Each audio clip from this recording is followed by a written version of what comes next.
কি নাম আপনার? আমার নাম রেশমা। রেশমার বয়স কত? 34 বছর বয়স। জি রেশমা, শুরু করেন এখন, একেবারে যেখান থেকে বলার আছে যেভাবে বলতে চান আপনি। শুরুটা করি হচ্ছে আমরা 5 বোন, আমার কোনো ভাই নাই, আর আমি হচ্ছি 3 নাম্বার। আচ্ছা। আর আমার বড় 2জন আর আমার ছোট 2জন। আমার আব্বু ছোটবেলা থেকে দেখতাম যে কখনো বাড়িতে আমি তাকে পাই নাই, আমি তাকে দেখি নাই, কিন্তু বাসায় থাকতো না। পরবর্তীতে আমি জানতাম যে আমার আব্বু মানে মুদির দোকান, মানে মুদির ব্যবসা আছে আমাদের। আচ্ছা। কিন্তু আসলে সেটা না। পরে এটা আমি জানতে পারছি আরো অনেক বড় যখন হয়ে গেছি, তখন জানতে পারছি যে আসলে আমার আব্বুর মানে কোথায় দোকান ছিল বা কি মানে কি করতো, ব্যবসা কি করতো সেটা। তো যাই হোক, তখন আমি এতটুকু বুঝি যে ওইটা বন্ধ হয়ে গেছে, ওই ব্যবসা যখন বন্ধ হয়ে গেছে তখন আমাদের অবস্থা খুবই খারাপ হয়ে গেছে। আচ্ছা। আর তার আগে ছোটবেলা থেকে একটু দোষী ছিলাম আমি, মানুষের সাথে ঝগড়াঝাটি এগুলা খুব বেশি করতাম, এগুলোর প্রতি ইন্টারেস্ট খুব বেশি ছিল আমার। তো কেউ কিছু বললে তো তাকে তখন রাস্তার মধ্যে মাইর দিতাম, দিয়ে চলে আসতাম। আচ্ছা। মারধর করে চলে আসতাম। পরে বলতো যে তোর আব্বুর কাছে বিচার দেবো। পরে বলতাম যে আমার আব্বুকে তো আমি নিজেই দেখি না সকালে ঘুম থেকে উঠে, তো তোরা কিভাবে দেখবি আর তোরা কিভাবে বিচার দিবি? আর আমার আব্বু যদি আমার কোনো কিছু বলে তাহলে এরপরে আরো মাইর খাবে, এই কথা বলে টলে চলে আসতাম। তো এভাবে লাইফটা কাটে। তো ছোটবেলা থেকে আমার ফ্যামিলির মানুষ, আমি যে একটু দোষী, একটু রাস্তার মধ্যে খেলাধুলা করতাম বিধায় হয়তো বা জানি না কি কারণে আমার প্রতি মানে বিশ্বাস আস্থাটা হয়তো ওরকম ছিল না। মানে কার? ফ্যামিলি মেম্বারদের বলতে কি আমার মার বিশেষ করে ওরকম এটা ছিল না। তো ছোটবেলা আমাদের সম্পর্কে মানে আমার ফুফাতো বোনের আপনার ননাসের ছেলে, তো সম্পর্কে আমার মামা হয়। তো উনাকে নিয়ে উনি আমাদের সাথে খেলতো ওই সময়টাতে, যে ছোট ছোট পোলাপান আছে না 7-8 বছরের, আমার থেকে বয়সে যারা বড়, তো ওরা হচ্ছে তাকে নিয়ে আমাকে অনেক কিছু বলতো, আর দেয়ালের মধ্যেও লিখে দিছিল যে তার নামের সাথে আমার নাম অ্যাড করা বা অনেক কিছু। বয়স কত? আমার বয়স তখন কত হবে, 5-6। আপনাকে নিয়ে ওনার নাম জড়িয়ে দিয়ে প্লাস দিয়ে লিখতো দেয়ালের মধ্যে। লিখতো। তো আমার মা কোনো কিছু চিন্তা ভাবনা না করে না আমাকে অনেক মারছিল। এই জিনিসগুলি আমার খুব মনে আছে যে আমাকে অনেক মারছিল, আমার হাতের মধ্যে অনেক মারছিল। পরে আমি বলছি যে আমি তো জানি না এগুলি কি লিখছে বা এগুলি কিভাবে কে লিখছে সেটা তো জানি না। পরে যখন জানতে পারছে তখন কে লিখছে বা কি আসে বিষয়, আগে আমাকে মারছে, তারপরে এটা যাচাই করতে গেছে যে আসলে কে বলছে বা কে লিখছে। পরে যখন যাচাই করতে গেছে, তো যাচাই করার পরে ওদের ফ্যামিলি থেকে বিচার টিচার দিছে, বিচার করছে। পরে ওই ভাড়াটিয়া এখান থেকে চলে গেছে। তো এরপর থেকে তার সাথে আমি আর যখন আস্তে আস্তে বড় হতে থাকি, তো আমার ওই মামার সাথে আমার কোনো রকমের কোনো কথাবার্তা বা কোনো কিছু হয় না। সে আসলে আমি শরমাইতাম বা আমার কথা বলতে ভালো লাগতো না। আর ছেলেদের সাথে এমনিতেও পরে কথা বলো, যে মাইর খাওয়ার পরে কথা বলা বন্ধ করে দিছিলাম, যে বলবো না, কারণ ওদের জন্য মাইর খাইতে হয় এই কারণে। তো এগুলা বন্ধ করে দেওয়ার পরে আস্তে আস্তে যখন বড় হই, তখন মনে হয় যে আপনার ক্লাস 6-এ পড়ি, এইরকম একটা সময়ে তো আমারও উঠতি বয়স, আর হচ্ছে সেও মোটামুটি বড় হয়ে গেছে আমার ওই মামা। তো উনি আমাকে পছন্দ করতো। তো আমি ওই সময়েও আমি জানি না যে আসলে পছন্দটা কি জিনিস বা এগুলি সম্পর্কে আমার কোনো নলেজই ছিল না। পরে একদিন ওনাকে আবার আমার এলাকারই আমার আন্টি, তারপর হচ্ছে আমার যারা তো বোন ছোটটা আছে, ও আবার অনেক পছন্দ করতো। তো সম্পর্কে মামা হইতো কিন্তু তারপরও পছন্দ করতো। পরে একদিন উনি আমাকে একটা ফুল দিছে। তো আমাকে ফুলটা দেওয়ার আগে উনি বলছিল যে আমার বোন বা আমার আন্টি বলছিল যে মামা এই ফুলটা কার জন্য আনছেন? বলছে আমি যাকে ভালোবাসি এই ফুলটা যার হাতে দেখবা মনে করবা যে আমি তাকেই ভালোবাসি, তার জন্যই আনছি। তো এগুলা বলার পরে ওরা মানে দেখতেছে যে আসলে কাকে দিবে ফুলটা, কার জন্য আনছে। পরে ফুলটা আমার হাতে দেখছে, দেখার পর ওনারা বলছে যে আল্লাহ, এত ছোট মেয়ের লাস্টে দিয়া মানে পছন্দ করার মতো আর কাউকে পাইলো না, এত ছোট একটা মেয়েকে। পরে আমার মেজো আপু পরে আমাকে বলতেছে এই ফুলটা কার কাছ থেকে নিয়েছে, আমি বলছি যে মামা দিছে। পরে বলতেছে ওর ফুলটা ওকে ফেরত দিয়ে দাও, কারণ যেহেতু আমার বোনের বান্ধবী ওরা ছিল তো ওরা তো সবই জানে। বলছে যে ফুলটা ফেরত দিয়ে দাও। আমি বলছি আচ্ছা ঠিক আছে। পরে আমি গোলাপটা ফেরত দিয়ে দিছি। পরে আমি বলছি যে নেন আপনার গোলাপ, আপনার কাছে দিয়ে দিলাম, আমার এই ফুলের দরকার নেই। আমার আপু বলছে এটা ফেরত দিয়ে দিতে, ফেরত দিয়ে দিয়েছি। তো তারপরে উনি অনেক কষ্ট পাইছে। তখন আমি জানি না যে আসলে ভালোবাসা কি। পরে বলতেছে যে তুমি ফুলটা ফেরত দিয়ে দিলা। আমি বলছি যে হ্যাঁ, এটা রাইখে আমি কি করবো, এটারই তো আপনি যার জন্য আনছেন তাকে দেন। পরে যাক এগুলি সব চলে গেছে। তো এইভাবেই আর কি আমার সময়গুলি কাটছে।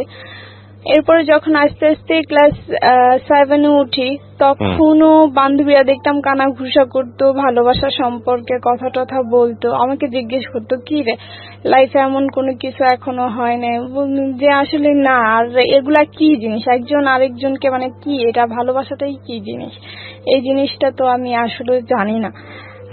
পরে রাস্তা দিয়ে যাওয়া আসার সময় অনেকেই বিরক্ত করতো এলাকার, আর ওদের বাড়ি পর্যন্ত গিয়ে আমি বিচারও দিয়ে আসতাম যে আমাকে রাস্তার মধ্যে কিছু বললে।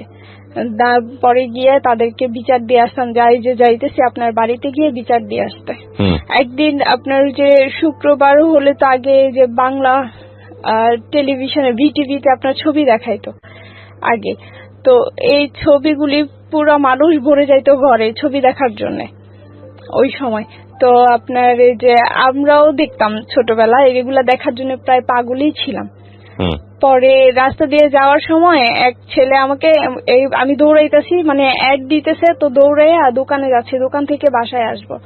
পরে এইভাবে হাতি করে আমাকে ধরে রাখছে, পরে এইভাবে আটকায় রাখছে রাস্তা। পরে আমি বলছি যে আপনি রাস্তা আটকাইছেন কেন, এইভাবে দৌড়াইতেছো কে, তুমি তো পড়ে যাবে, গা ব্যথা পাবে। পরে আমি ওনাকে বলে দিয়ে আসছি যে আমি ব্যথা পাইলে আপনার কি, একটা জুতা দিয়ে একটা বাড়ি দিব, এই কথা বলে দিয়ে তারপরে আসছি। পরে উনি সাথে সাথে এসে আবার আমার আব্বুর কাছে বিচার দিছে যে দেখেন কাকা, ওরে আমি কিছু বলি নাই, ছোট বোন হিসেবে একটু আদর করি, এই কারণে ও হচ্ছে আমাকে দেখেন রাস্তার ভিতরে এতগুলি মানুষের সামনে এই কথা বলে দিয়ে আসছে। পরে আব্বু বলতেছে মানুষের সাথে এইভাবে খারাপ ব্যবহার করে কেউ রাস্তাঘাটে, ওরা বড় না তুমি ছোট না, তাই ডাক দিছে রে কিছু কে রাস্তার মধ্যে এভাবে হাতি করে দাঁড়ায় থাকবো, আর যদি হ্যাঁ শরীরের সাথে আমার ধাক্কাটাই লাগতো তখন কি। তো পরে বলতেছে আর এইভাবে মানুষের সাথে খারাপ ব্যবহার করো না। পরে বলছি যে আচ্ছা ঠিক আছে করবো না। পরে এগুলা বলে আবার চলে আসছি। তো যখন ক্লাস 7 তখন একটা ছেলে আমাকে পছন্দ করতো আমার এলাকারই, আর ও আমাকে পছন্দ করতো কি, ওর অনেকের সাথে রিলেশন ছিল, মানে আমাদের বাড়ির পাশের বাড়ির অনেকের সাথে রিলেশন ছিল, আর এগুলি আমি পিএনগিরি করছি। এইসব সম্পর্কে আমি পিএনগিরি করছি, আমাকে দিয়েই করাইছে, এটা গিফট আইনা দিত তাদেরকে, আমাকেই দেখাইতো এগুলি। তো আমি বলতাম যে এটা না ওইটা, আবার ওর আন্টির কাছেই পড়তাম, মানে প্রাইভেট পড়তাম তো আন্টির কাছেই পড়তাম, তো একসাথেই পড়তাম মাঝে মধ্যে, আবার কোনো সময় বেচ সময় আলাদাও ছিল। তো ওইগুলি করার সময় আপনার হচ্ছে ওই আস্তে আস্তে মানে যখন এই এত কিছু করছে বা এত কিছু, তখন আস্তে আস্তে এই জিনিসগুলি সামনে আসছে যে আসলে ভালোবাসা কি। তখন বুঝতে পারছি, যেহেতু পিয়নগিরি করতেছি, একজনের চিঠি আদান প্রদান করতেছি, তার মানে তো একটু নলেজ হয়েছে তখন। পরবর্তীতে এগুলি করতে করতে পরে একদিন ওর বন্ধুরাই বলতেছে যে তুই কি দূরের করতেছ, তোর সামনেই তো আছে মেয়ে, তো তাকে পছন্দ না করে সিলেকশন না করে এত দূরে গিয়ে সম্পর্ক করার কি দরকার। পরে বলতেছে যে কাছে কে, কয়ে যে ওরে দেখোস না, ওকে দেখতে শুনতে কম। পরে দিছে ও যে দোষী, ওর যে ডাইনি, রাস্তাঘাটে কি নাকি কয়ে বয়, এটা কি কোনো গ্যারান্টি আছে, ওর তো কোনো বিশ্বাস নাই। কয়টা আস্তে আস্তে পরে ঠিক হয়ে যাবো দেখবি। পরে একদিন আমাকে প্রপোজ করে, আমাকে প্রপোজ করছে। পরে বয়স কত তখন আপনাকে যখন প্রপোজ করেছে? আমার বয়স, আমি তখন ক্লাস 7 পড়ি। আর কি। অ্যাকচুয়ালি বয়সটা হয়তো কত হবে, 15-16 হবে এইরকম। পরে আমাকে বলতেছে, পরে আমি বলছি যে এইগুলা কি, পরে বলতেছে হ্যাঁ আমি তোমাকে পছন্দ করি। উনি সম্পর্কে কি হতো আপনার জানি? ও হচ্ছে আমার সম্পর্কে আমার মানে পার্শ্ববর্তী ঘরে, মানে আমাদের বাড়ির আগে ওদের বাড়ি, কিন্তু সম্পর্কে কি হয়? ভাই। মানে কেমন ধরনের ভাই? এমনি এলাকার ভাই। হ্যাঁ, এমনি রক্তের কোনো কিছু না আর কি। ওকে। তো পরে বলতেছে আমি তোমাকে পছন্দ করি।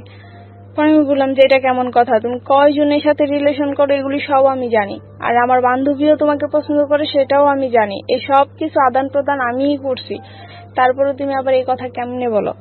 পরে বলতেছে আমি জানি না এত কিছু, আমি তোমাকে পছন্দ করি। বলছে এটা কখনোই সম্ভব না, আমি সারা জীবন ভাই হিসেবে দেখে আসছি আর আমি ভাই হিসেবেই দেখবো, এখানে আমার অন্য কোনো কিছু হবে না। পরে বলতেছে যে যদি আমার ফ্যামিলি তোমাকে বলে তাহলে কি তুমি রাজি হবা?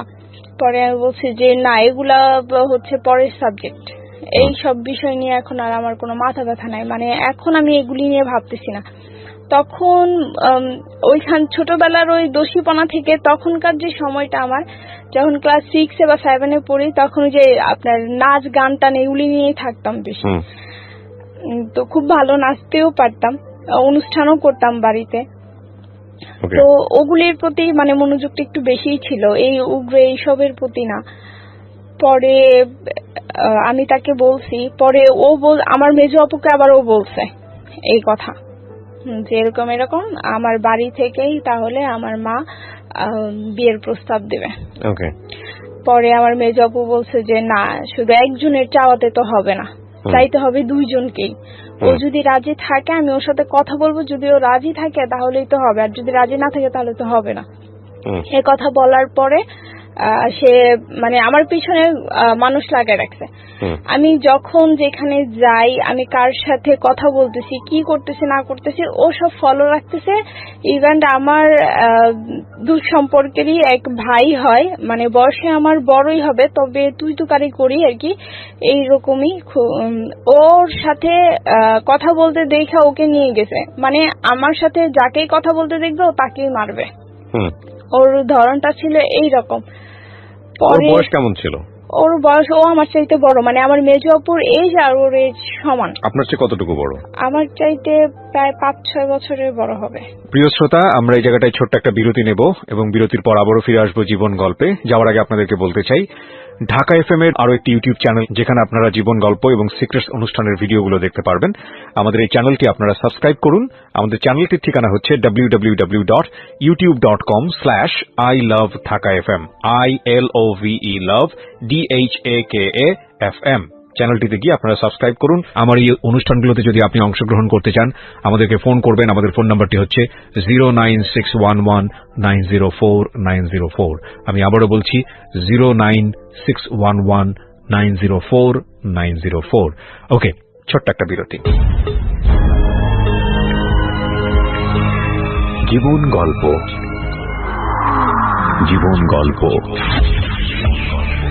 জীবন নাটকের চেয়েও নাটকীয়।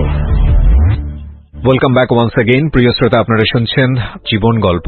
আমি আরজি কিবরিয়া আপনার সঙ্গে রয়েছি। আমার এই অনুষ্ঠানগুলোতে যদি আপনি অংশগ্রহণ করতে চান, আমাদেরকে ফোন করবেন। আমাদের ফোন নাম্বারটি হচ্ছে 09611904904। আমি আবারও বলছি 09611904904।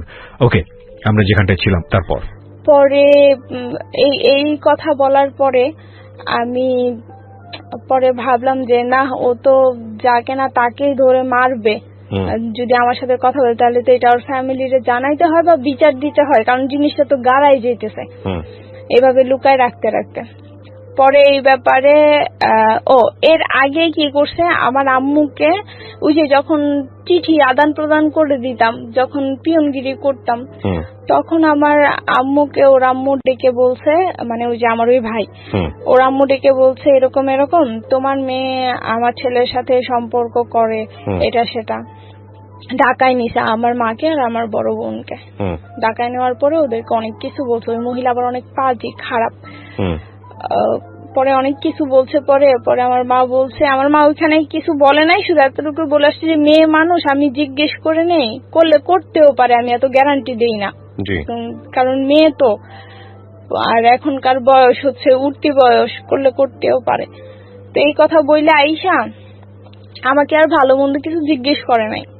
জিজ্ঞেস না করে তখন বলতেছে আমার বড় আপু আর আমার মা এটা মানে নিজেরাই বলা বলি করতেছে, আর আমার বড় আপু বলতেছে দেখো তোমার মেয়ে জানি কোন সময় কোন আকাম করে বসে, মানে এই যে এই কথাটা শুনে। তো এই কথাটা আমি শুনছি, আমার খুব খারাপ লাগছে যে আদৌ আমাকে তো জিজ্ঞেস করতে পারতো, আর আমি তো মিথ্যা বলবো না যে ওর সাথে আমার কোনো সম্পর্ক আছে, এটা তো না। তো আমাকে কিছু জিজ্ঞেস না করে আমার ওপরে এত বড় একটা কথা বলে দিছে। এই কথাটা আমার খুব খারাপ লাগছে, আমার অনেক কষ্ট লাগছে তখন, যে আমার ফ্যামিলির মানুষেরই আমার প্রতি বিশ্বাস নাই। পরে এটা করার পরে আমাকে আর তো কিছুই জিজ্ঞেস করে নাই। পরে ওর ফ্যামিলিকে আমি বিচার দিছি, আমার মা গেছে, আমার মেজো আপু গেছে, আমি গেছি, গিয়ে বিচার দিছি যে এরকম এরকম এই কারণে ও আমাকে পছন্দ করে বলছে, তো এই কারণে হচ্ছে গিয়ে ও আবার পুকুরে গোসল করতেছে তখন, যে হেডে মারবো হেডে ধরবো, মানে আমার সাথে কাউকে কথা বলতে দেখলেই ও তাকে মারধর করবে, এরকম একটা ওয়ার্নিং সে আমাকে দিয়ে দিছে অলরেডি। পরে বলতেছে পরে দিছে যে ও নাকি আমাকে পছন্দ করে এটার জন্য। পরে বলছে যদি আমার পোলায় পছন্দ করে থাকে তাইলে সমস্যা কি, আমি আনমো, এই মেয়ের এই বউ করে আনমো, কারণ মাইয়া কানাও না, লুলাও না, ল্যাংরাও না। আমার পোলায় যদি পছন্দ করে থাকে তাহলে আলহামদুলিল্লাহ, আমি এই মেয়ের এই বউ করে আনবো। পরে আমার মেজো বাবার কইছে আম্মা এক হাতে তো আর তালি বাজে না, কারণ ও পছন্দ করে, এখন ও যদি পছন্দ না করে তাহলে তো আর এই জায়গা তৈতো না। এটাও কথা। পরে আমার জিজ্ঞেসে যে তাহলে তুই কি করস? পরে আমি কইছি না আম্মা, আমি ওরে ভাই হিসেবে দেখে আসছি, ওই আমার ভাই, এছাড়া আমাদের মধ্যে আর কোনো সম্পর্ক কোনো সময় হইব না। পরে এই কথা বলার পরে ওর মা ওরে ডাইকা বলতেছে যে এরকম এরকম তোমার নামে বিচার আসছে, তুমি কি করছো, আর যেটা বলছো ওটা কি সত্যি নাকি, এখন ও তো চায় না, তো তোমার চাই এত কোনো লাভ নেই। পরে ছোট বোন, আমার ছোট 5 নম্বর বোন যেটা, ওইটাকে নিয়ে হচ্ছে আমি ইয়েতে গেছি, স্কুলে গেছি, তখন ওইখানে আমাকে আটকাইছে, প্রাইমারি স্কুলে পড়তে নিয়ে যাই, তো ওইখানে আমাকে আটকাইছে, আটকে দিয়ে বলতেছে যে তুমি, আমার মা তো বলছিল বিয়ের প্রস্তাব দিছিল, তুমি না করে দিছো কেন? আমি বলছি যে আমি না করবো না, আমি তো পছন্দ করি না। আপনি তখন প্রাইমারি স্কুলে? না, আমার ছোট বোন, আমি তো ক্লাস 7 এ পড়ি। তারপরে ও আমাকে আটকে সেখানে বলতেছে যে তোমারে তো আমার বাড়ি থেকে প্রস্তাব দিছেই, তুমি না করে দিছো কেন? পরে আমি বলছি যে আমি ভালোবাসি না, সেই কারণে আমি না করে দিছি, কারণ এই সমস্ত লাইনে আমি, আপনি বলছেন? হ্যাঁ, এই সমস্ত লাইনে আমি এখনো যাই নাই, আর কোনো না কোনো দিন তো কারোর সাথে সম্পর্ক করবাই। আমি বলছি যে যদি কখনো আমার মনের ভিতরে এই জিনিস আসে তাহলে হয়তো বা করবো না কেন, করতেও পারি, কিন্তু এখন তো নাই, এখন তো আর আমি এইসব কিছু নিয়ে ভাবতেছি না। পরে বলতেছে তুমি কাজটা ভালো করো নাই, তুমি না করে দিছো, আমার ফ্যামিলি গেছে। কিছু করতো ছেলেটা, কিছু করতো ওই সময়টাতে? না, ওই সময়ও কিছু করতো না, পেশায় কিছুই করতো না, শুধু ওই যে গিটার টিটার এগুলি নিয়ে পড়ে থাকতো আর কি, যখন যা মন চাইতো তখন তাই করতো। ঠিক আছে, এইরকম। তো পরে এই কথা বলার পরে ও বলতেছে আচ্ছা ঠিক আছে, এই কাজটা তুমি ভালো করো নাই। পরে এটা বইলা আমাকে এটা বলে দিল, পরে আমি বাসায় চলে আসছি। ওই দিন রাত্রেবেলা ওর মা ওকে শাসাইছে, এই না কি করছে জানি না, ও নাকি আপনার বিষ খাইছে। বিষ খাইছে, তো এগুলো আমি কিছুই জানি না। বিষ খাইছে, বিষ খাওয়ার পরে নাকি রাত্রে 2টা বাজে ওকে নিয়ে হসপিটালে গেছে, ও আশটাশ করায় নিয়ে আসছে। তো ওই যে না করে দিছি, তার ছেলে এই কাজ করছে, এটাই হচ্ছে তার মানে আমার দোষ। আর হচ্ছে এটা নিয়েই উনি অকথ্য ভাষায় মানে গালাগালি, মুখে যা আসছে তাই বলছে, ইভেন আমার বোনদেরকে, আমাদেরকে, মানে আমাকে, আমার ফ্যামিলিকে যা ইচ্ছা তাই বলছে। তো অনেক বছর এটা নিয়ে ওনাদের সাথে এমন কোনো কথা বলি নাই, কোনো কিছু বলি টলি নাই, কোনো সম্পর্ক ওরকম আর ছিল না। পরে এটা চলে আসছি। তো আপনার হচ্ছে যখন আমি ক্লাস 8-এ উঠি, তখন যে আন্টির কাছে আমি পড়তাম, ওই আন্টিরই আপনার বিয়াই হয় আর কি। বিয়ে হয় সম্পর্কে। তো সে হচ্ছে আপনার পেশায় হচ্ছে একজন গিটারিস্ট। ওকে। হ্যাঁ, তার বড় বড় যেহেতু ব্যান্ডের সাথে জড়িত, তার এমন চুল ছিল অনেক বড় বড়। তো তাকে সে আর কি এইটি করতো, গান টান করতো, অত আসতো, কথা টথা বলতো। পরে একদিন তার ইয়ের জন্য আমাকে একটু বলছিল যে এরকম এরকম। আমি ক্লাস 8 থেকে তখন ক্লাস 9 উঠছি আমি। আর ও যে মেয়েকে পছন্দ করে সেই মেয়ে ক্লাস 10 পড়ে, মানে আমার এক ক্লাস সিনিয়র সে। তো তখন হচ্ছে আপনার 9 আর ক্লাস 10, এই 9 একজন আর পরীক্ষার হলে আর 10 একজন বসায়। আচ্ছা। তো আমি ক্লাস 9 ও ক্লাস 10। তো এইভাবেই করতে করতে আপনার হচ্ছে পরে বলতেছে যে এরকম আমার ওই আন্টি যার কাছে আমি পড়ি, প্রাইভেট পড়ি, সে আন্টি বলতেছে এরকম এরকম তোদেরকে একটা কাজ দেবো। বলছি আন্টি কি কাজ দেবেন? বলতেছে যে এরকম এরকম ও তো একটা মেয়েকে পছন্দ করে, আর মেয়েটা হচ্ছে তোদেরই ক্লাসের, একসাথে মনে হয় পরীক্ষা দিবে, ক্লাস 10 পড়ে। নাম টাম সব বললো, মেয়ের বিবরণ দিয়ে দিল। পরে বলতেছি যে কোন শাখার কথাও বলে দিল। বলার পরে বলতেছে যে ওই মেয়েটাকে দেখবি, যে আসলে মেয়েটা দেখতে কেমন। পরে বলছে যে আচ্ছা ঠিক আছে। তো পরীক্ষার হলে আমি আর আমার বান্ধবী দুইজনই, মানে আমার সিট সামনে আর আমার বান্ধবীর সিট হচ্ছে পিছনে। আর আমার বান্ধবীর সামনে হচ্ছে গিয়ে আবার ওই মেয়েটা বসা, মানে ওর সিট আর আমার বান্ধবীর সিট একসাথেই পড়ছে। ও ক্লাস 10 আর আমার বান্ধবী 9। তো আমরা দেখছি, এখন আমার বান্ধবী ওকে দেখা তাকাই গেছে, মানে মেয়েটা খুবই সুন্দর, অনেক সুন্দর দেখতে। পরে দেখা তাকাই আছে। আমি পরীক্ষার হলে পরীক্ষা দেওয়া বাদ দিয়ে ওর দিকে তাকায় থাকলে স্যারে তোমার খাতাটা লয়ে যাবো। পরে চুপ করে রয়েছে, অনেক সুন্দর তো, দেখতেই মন চায়। পরে আমি কি এমনি তাকায় থাকো না। পরে সত্যি সত্যি স্যার এসে ওর খাতাটা নিয়ে গেছে, কারণ দেখছি যে ঘাড় ঘুরাই রাখছে ওই পাশে, মনে করছে যে ওটা দেখা লিখতেছে। পরে যখন স্যার দেখলো যে না ও ক্লাস 9 পরে, ও ক্লাস 10 পরে, পরে বলতেছে আবার খাতাটা দিয়ে দিছে, ওরে আবার কিছুক্ষণ পানিশমেন্টও দিছে। তো আমি বলছি পরে আন্টির, আমি বললাম যে আন্টি দেখছি মেয়েটা অনেক সুন্দর। পরে বলতেছে আর ওই সময় আপনার হচ্ছে আমাদের স্কুলে একটা কনসার্টের আয়োজন করা হয়েছিল। তারপরে ওই যে ছেলেটার জন্য যে কথা বলতে করছিলাম, পরে ওই ছেলেটাকে আবার আমার ভালো লাগছে। যে ছেলেটা আপনার পিছনে ঘুরতো? না না না, তাহলে ওই যে কনসার্ট করে আমার আন্টি। আপনার জন্য বিষ খাইলো, ওর কি অবস্থা? ওর অবস্থা ওর মতো। বিষ খাওয়ার পর আপনার সঙ্গে যোগাযোগ নাই? না না, আমার সঙ্গে যোগাযোগ নাই। ওই যে অকথ্য ভাষায় তার ফ্যামিলি গালাগালি করছে, এরপরে তো একটা দূরত্ব এমনিতেই তৈরি হয়ে গেছে। আচ্ছা। পরে গিয়ে ওই ছেলেটাকে, পরে আমি যার সাথে লাইফে জড়াইছি সে হচ্ছে, ওর সাথে আপনি জড়ালেন কিভাবে? মানে যার সাথে আপনি লাইফে জড়ালেন, মানে এই যে এটাই, মানে ওই যে পরীক্ষা দিতে গেছে না, তো ওই থেকে পরে আমাকে বলছিল যে কনসার্টে হবে, তো ওই মেয়েটার কে বলতে যে ওই ছেলেটা ওই মেয়েটাকে পছন্দ করে। পরে আন্টি আর আমাকে এটা শিখাই দিছে। পরে আমি বলছি যে এরকম এরকম, ওই মেয়েটাকে গিয়েই বলছি যে আপু আপনার নাম কি এটা? পরে বলতেছে হ্যাঁ। পরে আমি বলছি আপনি ওনাকে চিনেন? পরে বলতেছে হ্যাঁ চিনি। পরে আমি বলছি যে উনি তো আপনাকে অনেক পছন্দ করে, আমাকে বলছে সেটা।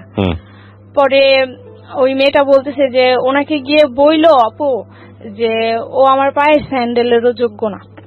আপনাকে রিপ্লাই দিছে এটা? হ্যাঁ আমাকে এটা।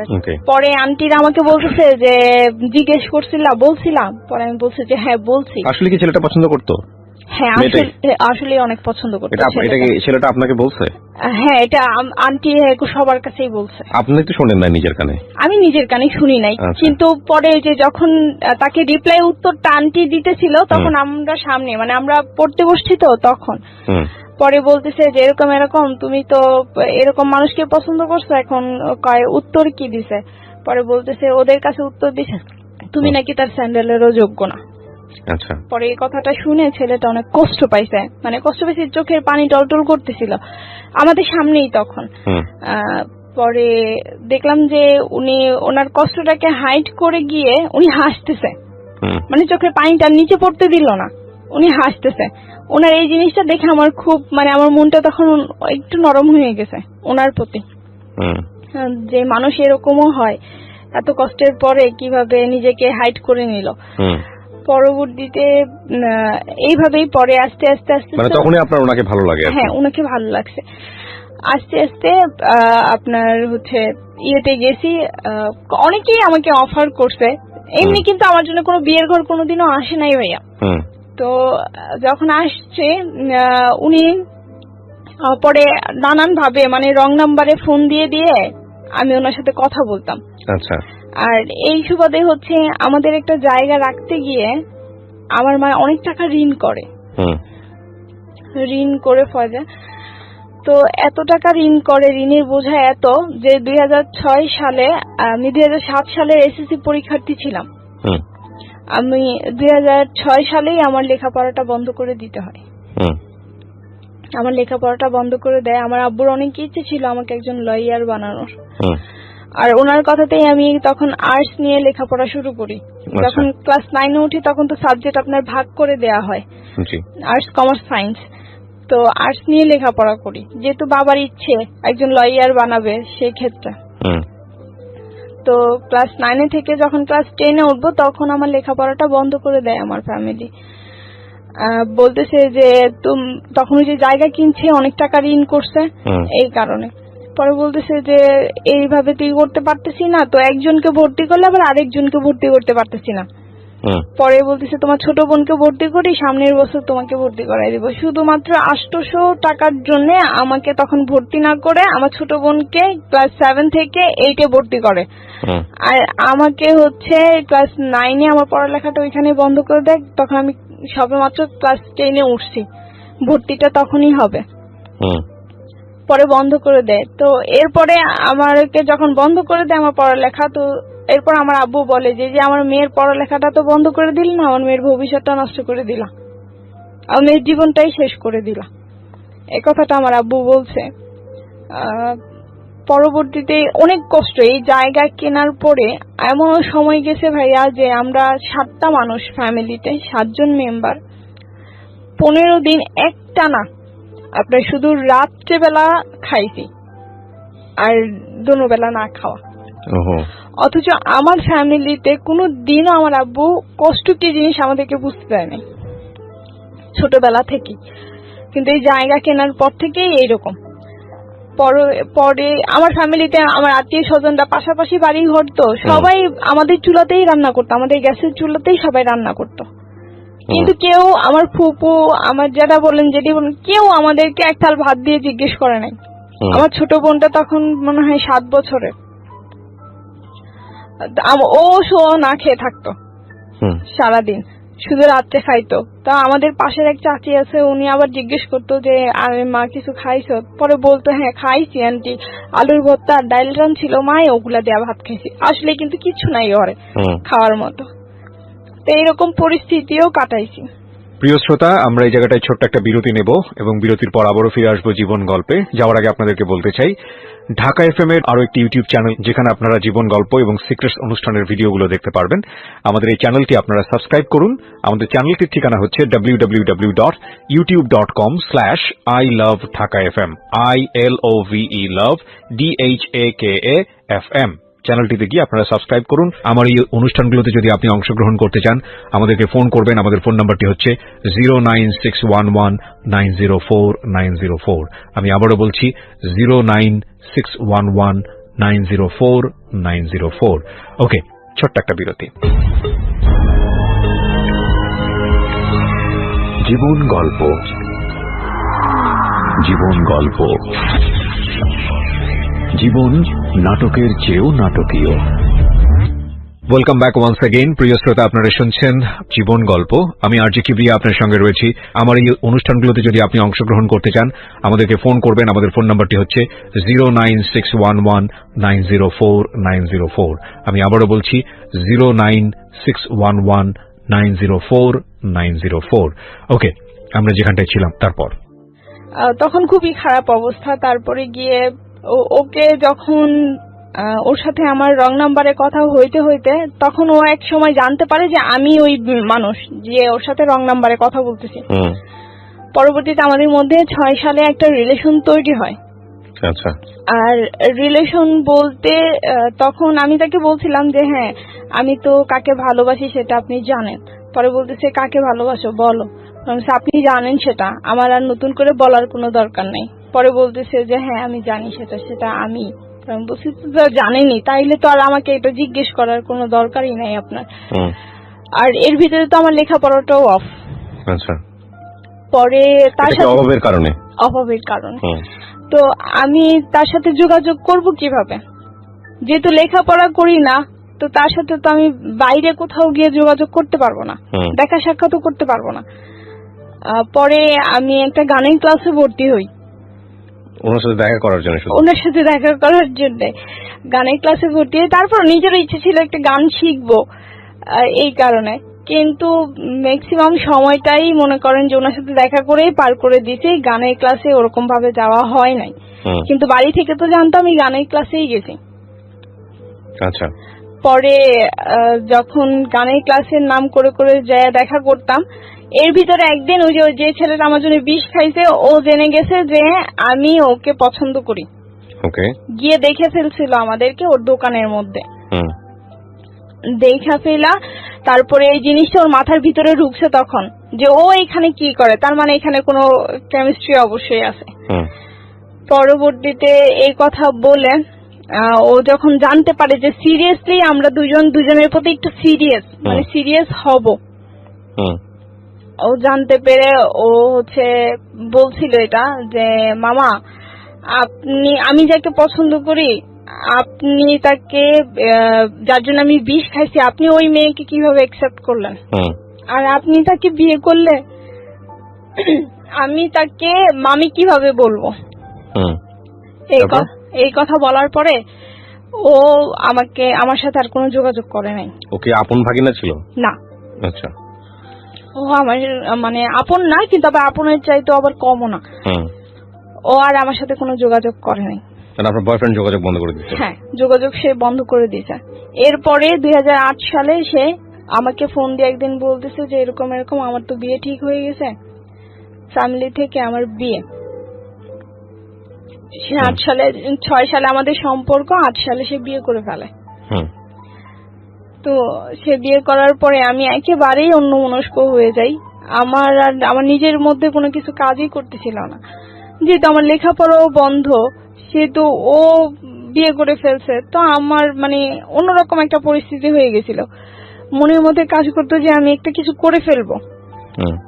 তখনও সুসাইড করার চিন্তা ভাবনায় ছিলাম যে করতেও গেছি কয়েকবার, কিন্তু আমি তো জানি যে আমার এই সম্পর্কের কথা অলরেডি সবাই জানে, পুরো এলাকার বেশিরভাগ মানুষই জানে। তো তখন যদি আমি কিছু করি তো সবার আগেও যে ওই ছেলেই বলবে, ওই ছেলের ফ্যামিলি বলবে যে ওর মেয়ে বিষ খেয়ে মরছে, ওই ছেলে বিয়ে করে ফেলছে এই কারণে। তো আমি তো মরে যাব, এটা শেষ, রফা দফা হয়ে যাবে। কিন্তু আমার আব্বু যে বেঁচে থেকেও মরে যাবে, এই কথাগুলি কিভাবে সে মেনে নেবে, সে তো এটি সহ্য করতে পারবে না। এগুলির কারণে আমি আর কিছু করি না। যতবারই কিছু করতে চাইছি আমার আব্বুর জন্য আর করতে পারি নাই, কারণ আমি আমার আব্বুকে অনেক বেশি ভালোবাসি। পরে ওইখান থেকে আমি আর কিছু করলাম না আমার লাইফে। আমি একেবারেই চুপচাপ, একেবারেই স্তব্ধ হয়ে যাই। আমি অনেক কান্নাকাটি করছি, আর আমাকে সবাই বুঝেছে যে তুমি ওকে জিজ্ঞেস করলা না কেন যে ও তোমার সাথে এরকম কেন করলো। আমি বলছি যদি আমি সত্যি ভালোবেসে থাকি বা আমার ভালোবাসা যদি সত্যি হয়ে থাকে, ও কোনো না কোনো একদিন আমাকে অবশ্যই বলবে, আর আমার কাছে মাফও চাইবে। পরে বলতেছে ওর পরে জানতে পারি যে ওর একটা মেয়ে হয়েছে, প্রথম আপনার মেয়ে হয়ে মেয়ের হাড়ে ব্লক হয়েছে। ব্লক হওয়ার কারণে সে ওই মেয়েটা মারা গেছে। পরে একদিন রিক্সার মধ্যে সে আমাকে বলছে কথা, তুমি শুনছো? পরে আমি বলছি পাপ কখনো বাপকেও ছাড়ে না। আমি ওনাকে এই জবাবটা দিয়ে আসছিলাম। আর আমি নামাজ পড়তে বসেও কান্নাকাটি করতাম আর বলতাম যে আল্লাহ গো, আমার মনটা যে ভাঙছে কোনো কারণ নেই। তখন তো আমি জানি না তো কি কারণে সে এরকম করছে, যে ভাঙছে তার বিচার তুমি করো, সে যাকে সবচেয়ে বেশি ভালোবাসবে ওই ভালোবাসার মানুষটাকে তুমি কারে নিয়ে যাও। ওহো, যাতে সে বোঝে যে ভালোবাসা হারাইলে কেমন লাগে, ওই মানুষটাকে কষ্ট দিলে কেমন লাগে, এই জিনিসটা তাকে বোঝায়ও। তো আমি জানি না আদৌ এই ডাক কবুল হয়েছে কিনা, কিন্তু তার আমার মনে হয় যে হয়ে গেছে কবুল। পরবর্তীতে যখন একাকিত্ব সময় থাকি, এর ভিতরে আমার জ্যাঠাতো বোন মানে মেজু, ওর হাজবেন্ড, তারপর হচ্ছে ও, মানে রাস্তার ভিতরে আমার ওই জ্যাঠাতো বোনের হাজবেন্ডের সাথে ওই আকাশ আমাকে দেখছে। আচ্ছা, আকাশ নামের একটা ছেলে। হ্যাঁ, সে আমাকে দেখছে। দেখার পরে সে জিজ্ঞেস করছে এই মেয়েটা কে। সে বলছে যে ও তো হচ্ছে আমার শালিকা হয়। এটাই, কিন্তু তখন আমি জানি না, আমি তাকে চিনিও না। তো পরবর্তীতে বলছে ওকে আমার ভালো লাগছে। এইটাই হচ্ছে মানে সূত্র। এই সূত্র ধরেই আমার জ্যাঠাতো বোন, তারপর হচ্ছে তার হাজবেন্ড, ওই আকাশের কাছ থেকে আমাদের ফ্যামিলিতে অভাব অনটন, খাবার নাই, এটা নাই সেটা নাই, এগুলা বলে বলে অনেক টাকা পয়সা খাইছে। ওকে, মানে ও কাছ থেকে নিয়ে আসতো? হ্যাঁ, নিত আমাদের কথা বলে, আর ও দিত। ঠিক আছে, ও দিত, কিন্তু এগুলি কিছুই আমি জানি না। ওকে, আমি এই সম্পর্কে কিছুই জানি না। আর ওই আকাশকে হচ্ছে গিয়ে আবার একজন এলাকারই একজন প্রতাপশালী লোক, সে হচ্ছে ছোটবেলা থেকে পালছে, নিজস্ব কোনো বাড়ি ঘর এখানে কিন্তু নাই, কিন্তু ওই লোকের দাপটে সে আমার সাথে যা করার করছে। অনেক টাকা পয়সা ছিল আর অনেক আদর করতো, তো এই কারণে আরো বেশি করতে পারছে। ওকে, পরে এই কথা বলার পরে ওনারা টাকা পয়সা খাইছে, এটি করছে। একদিন আমাকে নিয়ে গেছে আমার জ্যাঠাতো বোন বড়টার বাড়িতে ঢাকাতে, তো ওর বাড়িতে আমরা সবাই বেড়াতে যাই। সেই সুবাদে হচ্ছে আস্তে আস্তে একটু দেরি হয়ে গেছিল।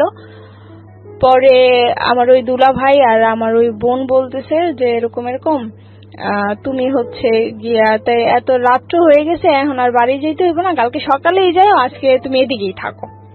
পরে আমি বললাম যে না, আমি তো কোনোদিনও মানে বাইরে কোথাও গিয়া ঘুমাই নাই, আমার অন্য কোথাও ঘুমানোর অভ্যাস নাই, আমার ঘর ছাড়া আমার ভাল লাগে না, আমি থাকতে পারবো না। পরে বলতেছে যে সমস্যা নেই। আমি কই না, আব্বু রাগারাগি করবো, আব্বু অনেক টেনশন করবো। পরে বলতেছে টেনশন করবে না, আমি কাকারে ফোন দিয়ে বলে দিতেছি। তো আমার আব্বুরে ফোন দিছে, ফোন দিয়ে বলতেছে কাকা এরকম এরকম, তো অনেক রাত্র হয়ে গেছে, এই কারণে আর নিয়ে আসলাম না, তো আজকে রাত্রে থাকুক, সকালবেলা আমি আবার বাড়িতে দিয়ে যাবো না। পরে আব্বু বলছে ইয়ে থাকবো, পরে কইতেছে থাকবো, কারণ আমার আব্বু আমার সম্পর্কে জানে যে আসলে আমি থাকুই না মানুষ না ওইখানে। পরে কইতেছে রাখতে পারবা ওরে, জোরাজুরি যদি থাকতে না চাই তাহলে লয়ে পড়ো। কয় না না থাকবো, ইয়ে সমস্যা নেই। পরে কইছে তা আচ্ছা ঠিক আছে, তাহলে সকালবেলা আইনা দিয়ে যাও। পরে ওই যে ওইখানে ওই রাতটা আমি থাকছি। ও হচ্ছে পরের দিন সকালবেলা মানে সারা রাত্র ওই বাড়িতেই ছিলাম। বাড়িটা অনেক ভিতরে, মানে খোলা মাঠ, এরপরে জঙ্গল, গাছপালা দিয়ে ভরা, তারও ভিতরে, অনেক ভিতরে বাড়ি, মানে মেন রাস্তা থেকে অনেক দূরে। কিন্তু আমি বুঝতে পারছি না, এরকম অপরিচিত একটা ছেলের সঙ্গে আপনার বাবা থাকার পরামর্শ দিবে কেন? না না, আমার বাবা তো আমার জ্যাঠাতো বোনের বাড়িতে থাকার পারমিশন দিয়েছে। কিন্তু ওই বাড়িটা কি, ওর বাড়ি কি জ্যাঠাতো বোনের বাড়িতে কাছাকাছি ছিল নাকি আগে এসে বসেছিল? না, ওরা আগে থাকতে প্ল্যান করা ছিল। আপনি তো জানতেন যে আপনি এই ছেলেটার সঙ্গে? না, আপনিও জানতেন না? ওকে, তাহলে ছেলেটা আসলো কিভাবে? এই ছেলেটা আসছে হচ্ছে গিয়ে যে আমার জ্যাঠাতো বোনরা যে আমার নাম করে করে ওর কাছ থেকে টাকা খাইছে। ওকে, সো ওই ছেলেটা ওইভাবে আসছে? হ্যাঁ, ওইভাবেই আসছে। তো এরা তো প্ল্যান করেই রাখছে। ততদিনে তো আপনি ওই ছেলের সঙ্গে বোধহয় সম্পর্কে জড়াই গেছেন? না, তখনও জড়ান নাই? না না। ওকে, ফাইন। হ্যাঁ, তখনও জড়াই নাই, আমি তো জানতামই না এই বিষয়ে। আর ওরা যে টাকা পয়সা খাইতেছে আমি এগুলোও কিছু জানতাম না। ওকে, তারপর? পরে ওই দিন রাত্রিবেলা কোনো কিছু হয় নাই, তো এগুলো তো অন্যদের প্ল্যান করাই ছিল। রাত্রিবেলা কোনো কিছু হয় নাই। আপনার সকালবেলা যখন ঘুম থেকে উঠছি, হাত মুখ ধুইছি, পরে দোকান থেকে চা এনে দিছে, পরে চাটা খাইছি। এখন আমি রেডি হব, আমি বাসায় চলে আসব। আমি বলতেছি যে আমি বাসায় চলে আসবো, আমি আর ওইখানে থাকবো না। পরে বলতেছে আচ্ছা যাইবা, তোমার বাইরের দোকানটা বন্ধ করুক, একটু পরেই তোমার বাড়িতে নিয়ে দিয়ে। তা আমি দোকানে যাই, যা তোমার বাইরে পাঠাই দিতেছি, তোমার বাইরে তোমার বাড়িতে নিয়ে দিয়ে আসবো। মানে আমার জ্যাঠাতো বোন এই কথা বললো আমাকে। আমার জ্যাঠাতো বোন এই কথা বলার পরে তো বাড়ি খালি, বাড়িতে আর কেউ নাই। আমি এক রুমে বসেছিলাম, তো একটু পরে দেখি একটা ছেলে ঢুকলো ঘরে, মানে আকাশ ঢুকলো ঘরে, ঘরে ঢুকার পরে সে হচ্ছে বাইরে থেকে পরে আমি জানি না কে কি করছে, দরজাটা বন্ধ করে দিছে, মানে ছিটকিনি আপনার লাগাই দিছে বাইরে থেকে। বাইরে থেকে ছিটকিনি লাগাই দেওয়ার পরে সে হচ্ছে আমার সাথে অনেক বলা নাই, কথাবার্তা কিচ্ছু না, শুধু মানে আমার সাথে মানে ধস্তাধস্তি শুরু করে দিছে। তার বলছে আপনি কে, মানে আমি যে ওইখান থেকে চিল্লাম দেব, চিল্লাইলেও কেউ শুনবে না, কারণ ওইখানে বাড়িঘর নাই সামনে। পরে আমার সাথে এরকম করতেছে, আমি তো আপনাকে চিনি না, আপনি কে, আর আমার সাথে এরকম করতেছেন কেন, আমার বোন কই, আমার দুলাভাই কই। পরে বলতেছে যে সমস্যা নাই, তুমি আমারে চিনো না, আমি তো তোমার চিনি, তুমি তো আমার কাছ থেকে টাকা পয়সা নিছো। আচ্ছা।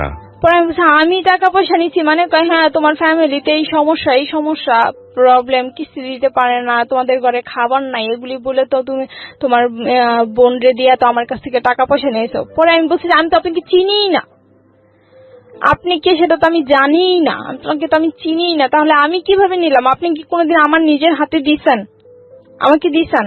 কয় না, তোমার বোনের হাতে দিছি।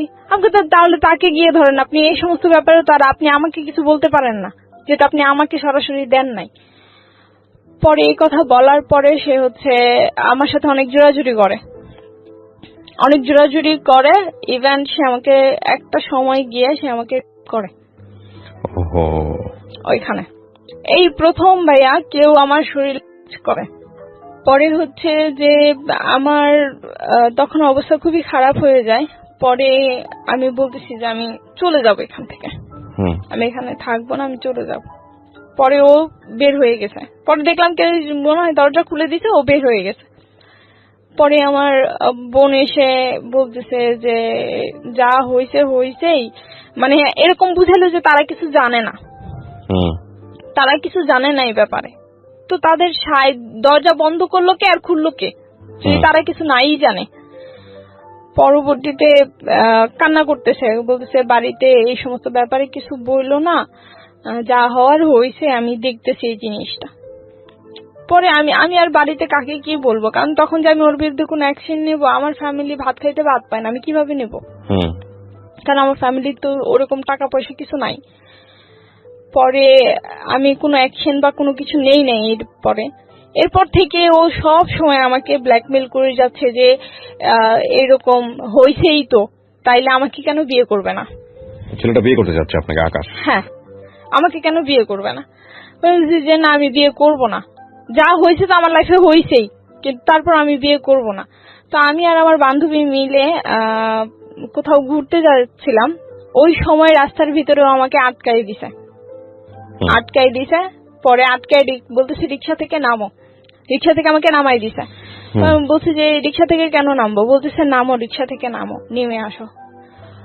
পরে পরে বলতেছে রাস্তাঘাটে মানুষ দেখতেছে, ভালোই নেমে আসো। পরে নামছি রিক্সা থেকে, নেমে আমি আর আমার বান্ধবীকে একটা ঘরে নিয়ে গেল। সেখানে গিয়ে দেখি যে আপনার হুজুর বসা, তারপরে হচ্ছে আপনার অনেক লোকজন বসা, মানে সে বিয়ের প্ল্যান করে ফেলছে, এখানেই বিয়ে দেবে। আর সে এগুলি সব ব্যবস্থা করে দিছে ওই যে তার ভাই, মু বলা যে ভাই, সে টাকা পয়সা দিয়ে। পরে হুজুরকে দিয়ে হচ্ছে সে বিয়ে পড়ায়। এখন আমি বলতেছি যে আমি তো ওইখান থেকে চলে যাব, এখন আমি আমার বান্ধবীকে বলতেছি যে আমার অজু টজু করাইতে নিয়ে গেছে, আমি তো এখান থেকে চলে যাব। ও আমাকে বলতেছে তুই গেলে তো আমি আটকা পড়ে যাব, তখন আমার কি হইব, মানে আপনাদেরকে কিডন্যাপ করায় করতে। হ্যাঁ, আমাকে বলতেছে তুই যে এখান থেকে পালাই যাবি, তুই তো পালাই যাইতে পারবি, কিন্তু আমার যেভাবে ধরে রাখছে আমার তো আটকাই দিব, তাইলে তখন আমার কি হইব, আর আমি কিভাবে এদিক থেকে বাইরমো। তা আমি আমার ক্ষতির লেগে তো আমি ওর ক্ষতি করে দিতে পারি না এই জায়গার ভিতরে, যেহেতু ওর কোনো দোষই নাই, একজন নির্দোষ মানুষ। পরে আমি কি চুপ করে গিয়ে বসছি, বসার পরে ওইখানে আপনার কাজী টাজি দিয়ে আপনার বিয়ে পড়াইতেছে। পরে আমি বলছি যে আমি এখন বিয়ে করব না। পরে বলতেছে যে এখন বিয়ে করবা না তো, না এখন তো বিয়ে হবে না, শুধু কাবিনটা লেখা হবে, বিয়ে পরে হবে, আমাকে এই কথা বলছে। তো আমি বলছি কাবিন লেখা হবে, আমি তো মানে বিয়ে পড়াইতে দেখছি, কিন্তু কিভাবে বিয়ে পড়াই সেটা তো আর আমি দেখি নাই, যে আসলে কাবিন লিখলেই যে বিয়ে হয়ে যায়। আপনি কবুল বলছিলেন? না, শুধু সাইন করছি।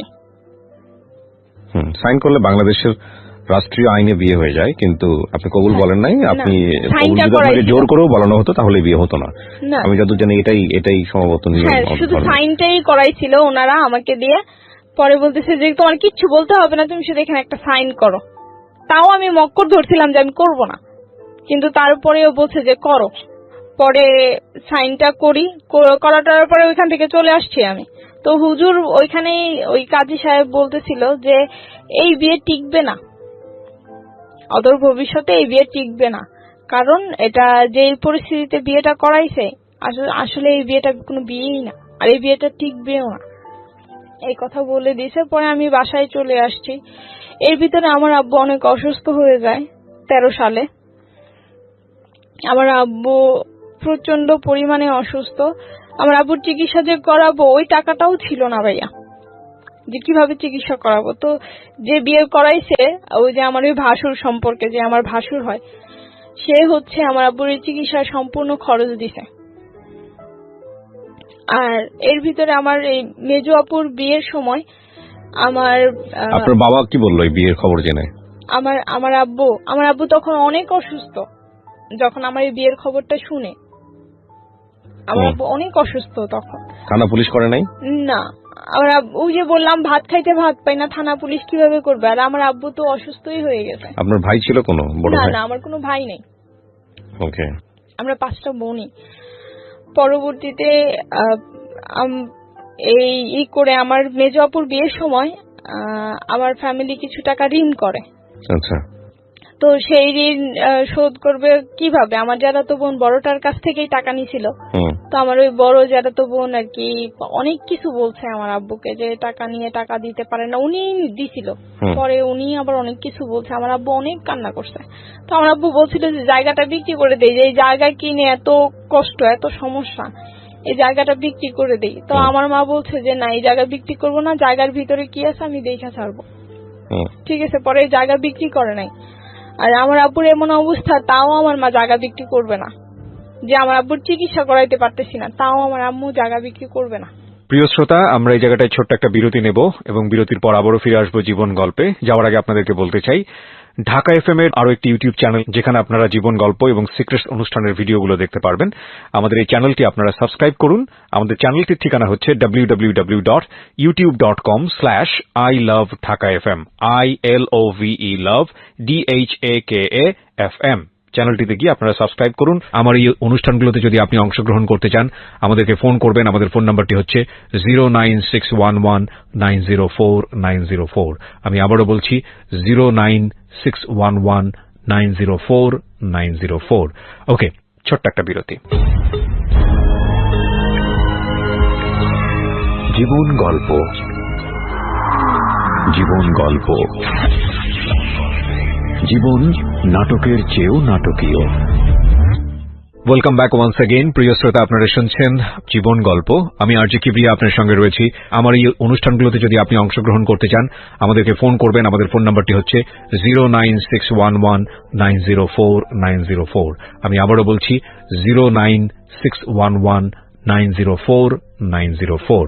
ওকে, আমরা যেখানটায় ছিলাম তারপর পরে উনি আমার ওই ভাসুরি আমাকে টাকা পয়সা দিয়েছে। আমি 40 দিন পর্যন্ত আমার আব্বু জীবিত ছিল। ওকে। 40 অসুস্থ হওয়ার 40 দিন, একেবারে যেদিন পুরো 40 দিন, ওই দিনই আমার আব্বু মারা গেছে 13 সালে। আচ্ছা। আমার আব্বু মারা গেছে। তো যেদিন আমার আব্বু মারা গেছে ওই দিন ওইটা আমার সাথে ফিজিক্যালি কিছু করছে। যেদিন আমার শোক, আমি আমার জীবনের সবচাইতে প্রিয় মানুষটাকে হারাই ফেলছি ওই দিন।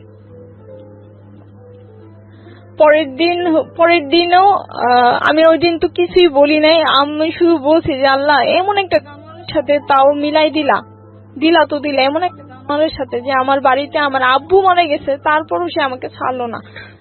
পরে আবার সে হচ্ছে গিয়ে পরের দিন আবার, মানে যেদিন দ্বিতীয় দিন, ওই দিন আবার চাইতেছে। আপনি তখন শ্বশুর বাড়িতে ওনার সঙ্গে সংসার করেন? না, ওনার সাথে সংসার তো আমার মনে করেন যে ঠিক মতো হইতোই না। ও কিন্তু আমার বাড়িতেই থাকতো।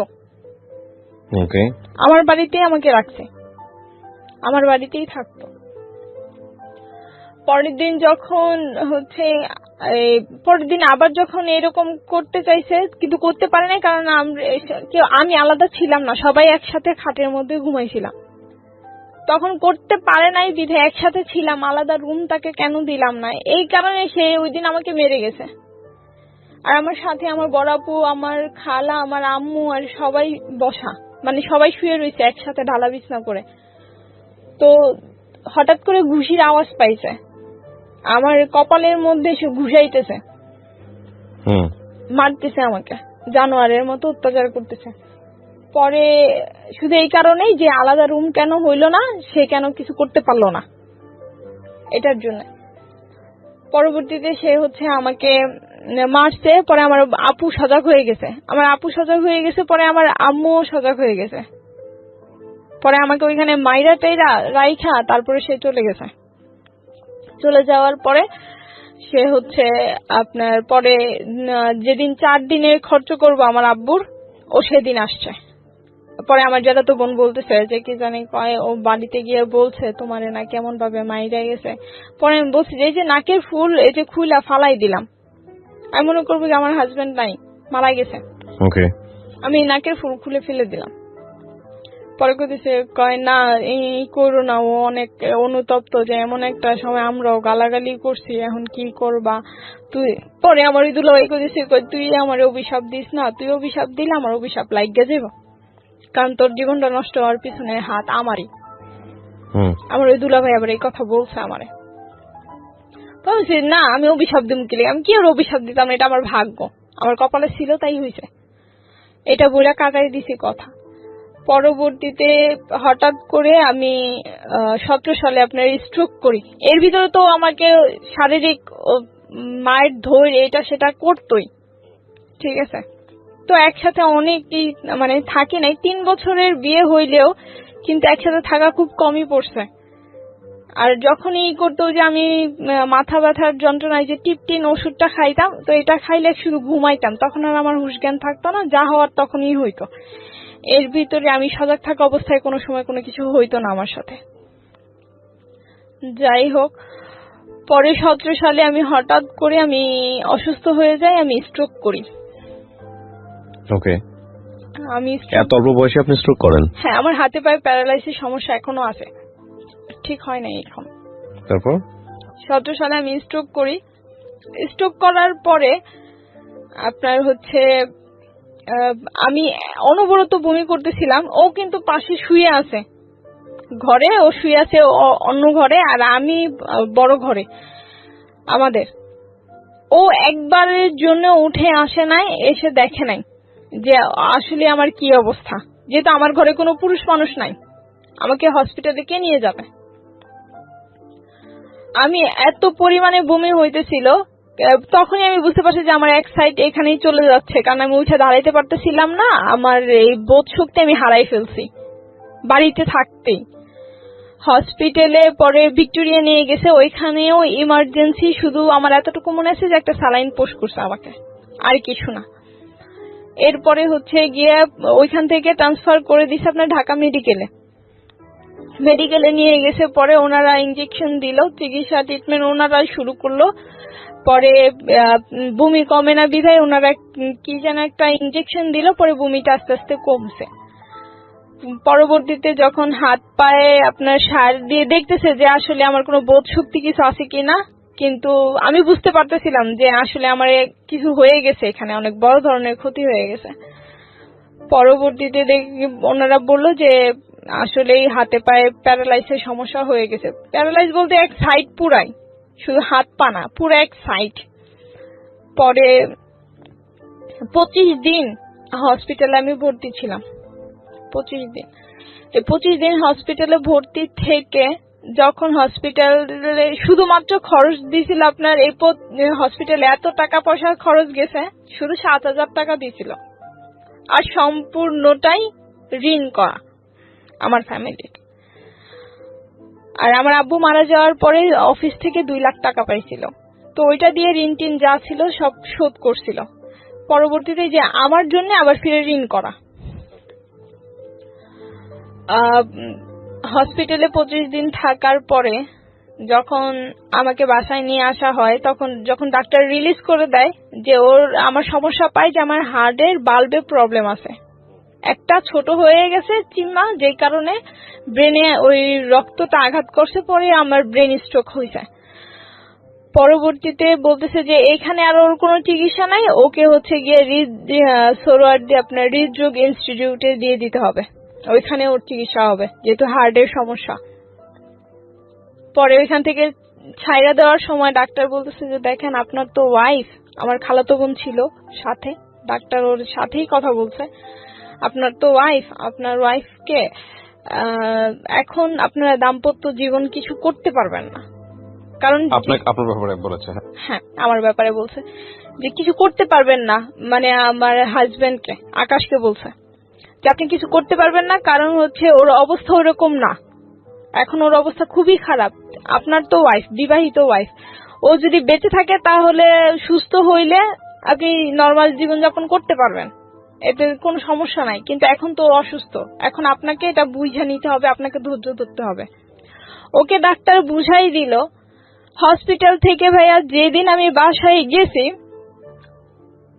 ওই দিনই ও আমার সাথে আবার, অথচ আমি নড়তে চড়তে পারি না, আমি পুরাই অসুস্থ, আমার নড়ার ক্ষমতাও তখন নাই। ওই সময় ও আবার আমার সাথে এরকম করতেছে, আমার মনে হচ্ছে আমার ভিতরে সবকিছু ছিঁড়া নিয়ে কেউ টাইনা ছিঁড়ে ফেলতেছে, এতটা পরিমাণে কষ্ট হইতেছে। পরে আমি বাম পা তো আর লড়াইতে পারি না, পরে আমি ডান পা দিয়ে একটা লাথি দিয়েছি। এরকম করার পরে ডান পা দিয়ে আমি ওকে একটা লাথি দিছি, ওকে লাথি দিয়ে সরাই দিয়েছি, তারপরেও আমাকে মারধর করছে। পরে টিকতে না পেরে আমি 17 সালে ওকে ডিভোর্স দিয়ে দিই, যে এরকম একটা জানোয়ারের সাথে সংসার করা আদৌ সম্ভব না। যাই হইতো না কেন সবকিছুর জন্য বাইরের জিদ গড়ে গিয়ে আমার উপরে মিটাইতো, আমার অনেক মারতো, জানোয়ারের মতো মারতো, এত মার তো আর সহ্য করা যায় না। পরে আমি ডিভোর্স দিয়ে দিই, আমি কাজীর কাছে যাই, যে কাজী বিয়ে পড়াইছিল তার কাছে আমি গিয়েছি, আমি গিয়ে তাকে বলছি এরকম এরকম যে আমি তো ডিভোর্স দেবো, আমাকে কাবিন নামাটা দেন। কয় তোমার যে বিয়ে পড়াইছি তখনই তো বলছিলাম যে বিয়ে টিকবে না, আর কাবিন নামার ওরা তো আমার বিয়ের খরচই দেয় নাই, ওই টাকাই দেয় নাই। পরে তারপর আমি 3000 টাকা দিয়ে পরে বলতেছে তুমি তালাক দিবে তো, তালাকের কাগজটা আমি দিয়ে দিতেছি, তুমি ওর কাছ থেকে একটা সাইন করে এই কাগজটা আমার কাছে জমা দিয়ে দিও, আমি মেয়রকে দিয়ে দেবো, আমি কাউন্সিলরের কাছে পৌঁছাই দেবো, একটা যেহেতু তুমি চাইতেছো না কোনো কিছু। আমি কই না, আমার কোনো কিছু, আমার টাকা পয়সাটা দরকার, আমার কোনো কিছু দরকার না, আমার শুধু ওর কাছ থেকে আমার জীবনটা ছুটানো দরকার, আমার আর কিছু দরকার নেই। পরে আমি নিজেই ওকে ডিভোর্স দেই। এর ভিতর তো কোনোদিন খোঁজ খবরও নেয় নাই। আবার থানায় গিয়ে আমি একটা জিডিও করে আসছিলাম, কারণ ও হচ্ছে আমাকে হুমকি দামকি দিত যে রাস্তায় বাইরে তোরা মায়েরাম, গালাগালি করতো ভাষায়। পরে আমি বলছি যে আমি থানায় গিয়ে একটা জিডি করে আসি, যেহেতু বলা তো যায় না কখন কি করে। পরে আমি জিডি করে আসছি। তো এখন বর্তমানে আমি অসুস্থ হয়েও আমার ফ্যামিলির কাছে আমি বোঝা, যেহেতু হ্যাঁ ডিভোর্স দেওয়ার পরে আমার ফ্যামিলির কাছে আমি বোঝা, আমি যদি কিছু নাও করি তাও আমার বোনেরা আমাকেই দোষে। আমার বোনদেরকে কোনো কিছু বললে বা জায়গা সম্পত্তির ব্যাপারে কোনো কিছু যদি হয়ও তো ওরা আমাকেই দোষে, আমাকেই গালাগালি করে। আমার এখন মনে হয় যে ওইখানে থাকাটাই আমার জন্য অনেক কষ্টের হয়ে গেছে, এইরকম একটা পরিস্থিতি। অথচ আমি যখন অসুস্থ হই তখনও কেউ আমাকে কোনো টাকা পয়সা দিয়ে সাহায্য করে নাই। আমি একটা চাকরি করতাম ইন্স্যুরেন্স কোম্পানিতে, সেখানকার একজন স্যার ছিল, তো উনি আমার এই যে চিকিৎসার বেশিরভাগ দায়িত্ব উনিই বহন করছে। আমার ফ্যামিলি তো সেটা পারে নাই, কিন্তু উনিই বহন করছে। আমি ডক্টরের কাছে গিয়ে এসে আমার চিকিৎসা এগুলি করাইছি, হসপিটালে গিয়েও টাকা পয়সা দিয়ে আসছে যে এটা রাখেন চিকিৎসা করান, তারপরে দেখা গেছে যে যদি আবার কিছু লাগে তাইলে বইলেন, সবকিছু ওনারাই করছে। কিন্তু তারপর আমার ফ্যামিলি কেন আমাকেই দোষে যে এটার জন্য আমি দায়ী, ওইটার জন্য আমি দায়ী, রীতিমতো এখন বোঝা হয়ে গেছি। হাজবেন্ডকে ছেড়ে দিছি। এখন আপনি কি করেন? এখন আমি কিছুই করি না ভাইয়া, কি করব, কারণ ওই যে হাতে পায়ে সমস্যা, আর চাকরিও করতে পারি না, কারণ আপনার তো বাচ্চা কাচ্চাও নাই। না না। আমি এই গল্পটাকে বলবো যে আপনি যা বললেন, আপনার বক্তব্য সমস্তটুকু যদি সত্যি হয়ে থাকে, আমি যেটা একপাক্ষিক বক্তব্য, তাহলে এটা আসলে নির্মম পরিণতি ছাড়া আসলে কিছুই বলার নাই। হ্যাঁ, আপনার এই গল্প থেকে আসলে কি বা শেখার আছে আমাদের? তবে এটা ঠিক, আমাদের সমাজে অনেক মেয়ে কিংবা অনেক ছেলেই বিভিন্নভাবে বিনা কারণে বিনা দোষে নির্যাতিত হয়। আমরা ধরে নিব আপনার ক্ষেত্রে সেটা হয়েছে। এখন এখানে বেশ কয়েকটা বক্তব্য আছে। প্রথম কথা হচ্ছে যে এই বিয়েটা ফ্যামিলি থেকে মেনে নেওয়াটা উচিত হয়নি, কিন্তু উচিত না হলেও কি বা করার ছিল, ওনার ফ্যামিলির যে সার্কামস্ট্যান্সেস সেটা জেনে ওনার আসলে কি করা উচিত ছিল। কারণ শিক্ষণীয় বিষয় আসলে একটাই, যে বিয়েটা প্রথম থেকেই ঠিক ছিল না সেটাকে সময় বাড়ানো কোনোভাবেই উচিত হয়নি। এটা যদি জোর করে সে করে থাকে তাহলে সে আইনগত ব্যবস্থা নেওয়া উচিত ছিল। কারণ দিন শেষে দুটো মানুষ একসঙ্গে একই ছাদের নিচে, একজন নির্যাতিত হয়ে একটা সার্টেন পিরিয়ড পর্যন্ত হয়তো বা টিকতে পারে, কিন্তু life long it is definitely impossible. এবং এই ইম্পসিবল ব্যাপারটাকে যত দ্রুত শেষ করা যায় ততই মঙ্গল। প্রিয় দর্শক এবং শ্রোতা, আমরা আজকের মতো এখানেই শেষ করছি। অনেক ভালো থাকুন, শুভরাত্রি। জীবন গল্প, জীবন গল্প, জীবন নাটকের চেয়েও নাটকীয়।